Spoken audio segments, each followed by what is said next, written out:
Very good, girl. Very good.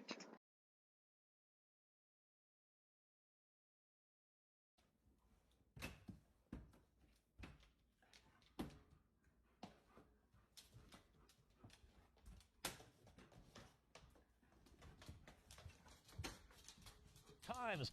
But speaking of madness, this footage has just come in of MSNBC's Rachel Maddow having a full-on meltdown. Why? Because she thinks that if Donald Trump wins the presidency in November, but loses his immunity case in the Supreme Court, he is going to stay in office past 2028 and declare himself president for life. Yeah. The conclusion that we can arrive at now, based on what they have done without having to wait for the ruling, is that they are ensuring that Trump will not face trial. And when they inevitably rule that presidents aren't immune from prosecution after they leave office, what that will tell Donald Trump, if by then he is president, is that he can never leave the office of the presidency. Right. And if he is voted out in 2028, he cannot leave office, and he is willing to he is welcome to commit any crimes he wants to, as long as he is still president, in order to ignore the result of that election and stay in power for life, because otherwise he's going to go to prison when he gets out. What can you say to that? Madison, I mean, what you just said is one of the most insanely idiotic things I have ever heard.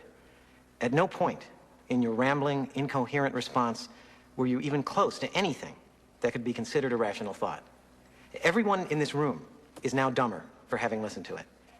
I award you no points, and may God have mercy on your soul. So the only ones who are going to believe this absolute diatribe of hysterical insanity are the ones who are already committed to Trump never. One of their problems is there's nobody left for them to sway, so they're coming out with arguments like this. Everybody who's going to vote for Biden is already voting for Biden, and anybody who's going to vote for Trump is already voting for Trump, and anybody in the middle who really is undecided so far, there's no new information they're going to get because they're both incumbents. There's no skeletons in the closets. There's nothing, no surprises coming up. And so they have to use old tired arguments. And this is all they got. This is the best Maddow has. She's supposed to be one of their top dogs. And this is what she's got. Anybody who's even remotely undecided is going to just be driven away by this kind of dialogue, because they're looking at him and going, how absolutely hysterical and insane your thinking is. You think I'm going to make my decision based on the idea that one of the candidates can stay for the rest of his life in the presidency and just force it upon the people? No, I don't think I'm going to vote for your side.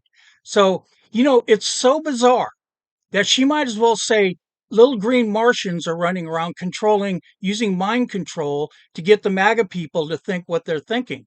And what this illustrates, the worst part about this for Maddow, MSNBC, and the left, and I don't call them the opposition anymore, I now call them evil. They're evil, they're trying to destroy our country. And the look that this gives them, that we know about now because of this, is they are so desperate because they know they're going to lose. They know it.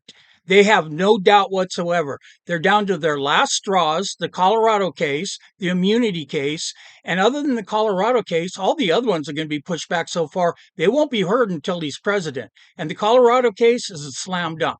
There's absolutely no way in the world the Supreme Court is going to allow Colorado to take Trump off the ballot.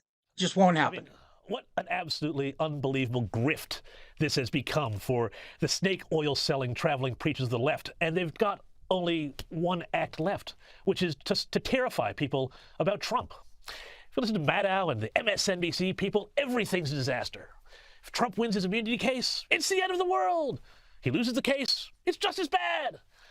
There's no other word for it. We need to continue to support and build our base for Trump in 24, and we have to look forward ahead to 28, because Vivek in 28 is going to be the best answer, and he's going to be running against Newsom, and Newsom is going to be a formidable opponent. So we need to have Vivek in there, and not a Nikki Haley, not anybody else. Vivek is the one who can continue with Trump's policies the best. Thank you all for watching, and hopefully you'll watch my next one, and we'll get more going. Bye.